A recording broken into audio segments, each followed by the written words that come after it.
Aujourd'hui, première journée complète au Bhoutan. Nous allons visiter Thimphu et puis nous partirons pour Punakha.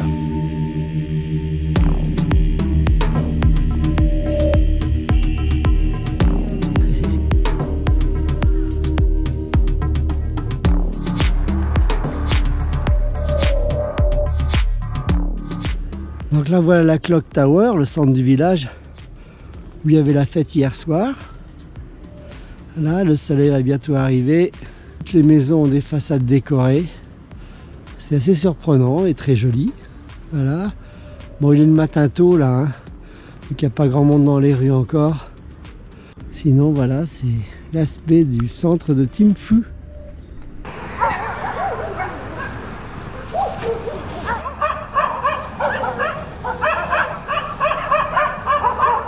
Nous comprenons pourquoi nous avons été bercés toute la nuit par les aboiements des chiens.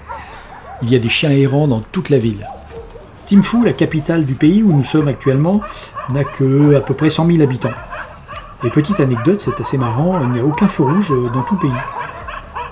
Et j'apprécie tout particulièrement ces vieilles échoppes tout en bois et ces vieux bâtiments qu'on trouve encore dans la capitale. Et puis des bâtiments modernes aussi, pas très bien réussis, mais certains sont en construction avec une architecture très typique bhoutanaise. Par contre, les ouvriers indiens qui travaillent dans la construction ne sont pas logés dans une architecture bhoutanaise. Première visite de la journée, le grand stupa de Thimphu. Ce n'est pas très ancien puisque ce monument date seulement de 1974.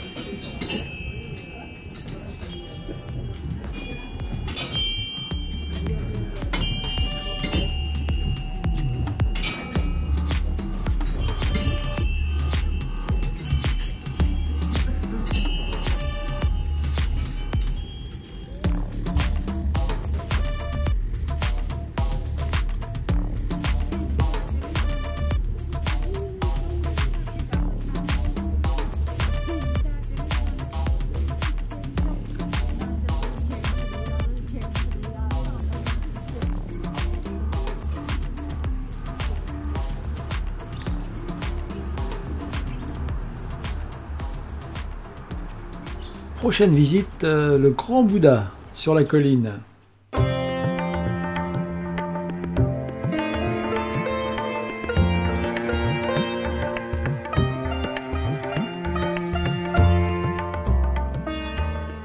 Ce Bouddha assis fait 51 mètres de haut. C'est un des Bouddhas assis le plus haut du monde. Et à l'intérieur du socle, il y a un temple que malheureusement on ne peut pas photographier de l'intérieur. Tous les temples au Bhoutan ne sont pas photographiables à l'intérieur.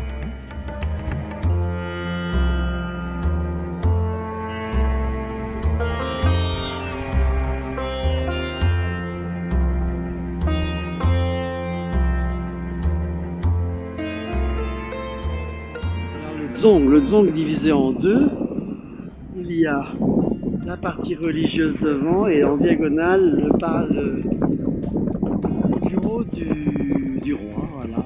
C'est le palais d'exposition, non, le parlement, pardon. Voilà.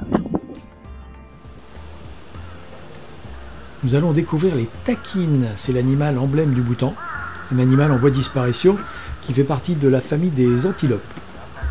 Nous n'avions jamais entendu parler de cet animal avant de prendre l'avion hier à Katmandou.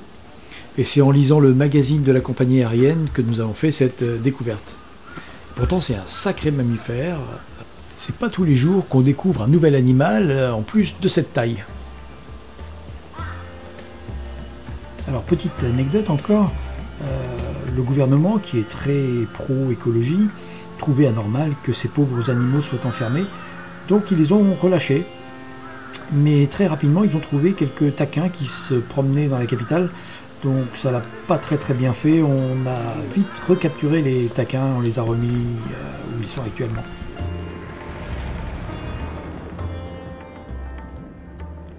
Nous avons de la chance, nous tombons sur un club de tir à l'arc qui est le sport national au Bhoutan. Et ils sont en train de tirer au sort pour constituer les équipes et l'ordre des joueurs. Nous apprenons aussi que le costume traditionnel est obligatoire pour participer à un tournoi.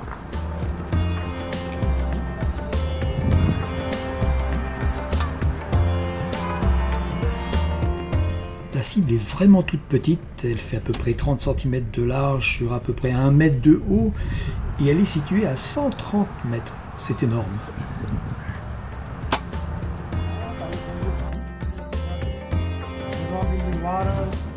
Notre guide nous emmène dans une fabrique artisanale de papier. Alors les images parlent d'elles-mêmes.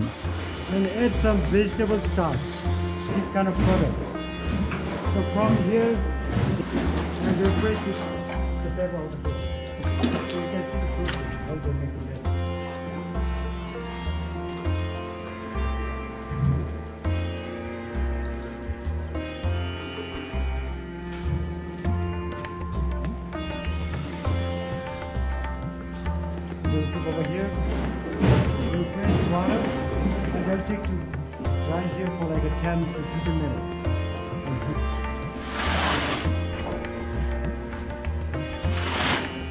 And finally, you can get this kind of paper.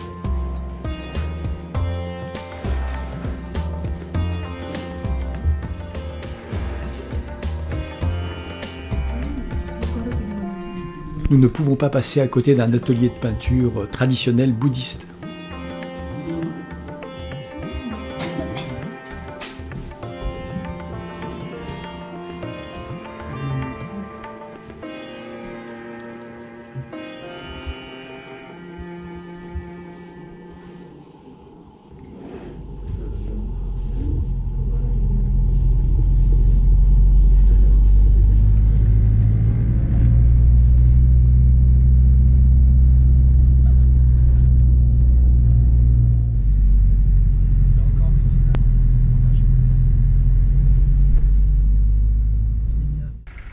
Donc là on est à Dusho, là c'est un col qui sépare les deux districts entre Putanak et puis Fundin, où je me rappelle jamais des noms. Voilà.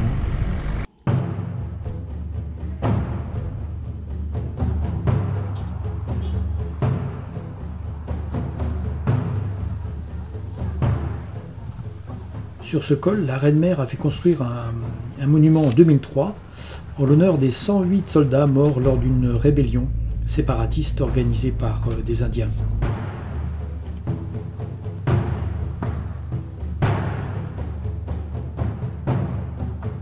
Quelques images totalement inintéressantes, mais qui donnent un aperçu sur le genre d'hôtel dans lequel nous sommes logés quand on voyage au Bhoutan.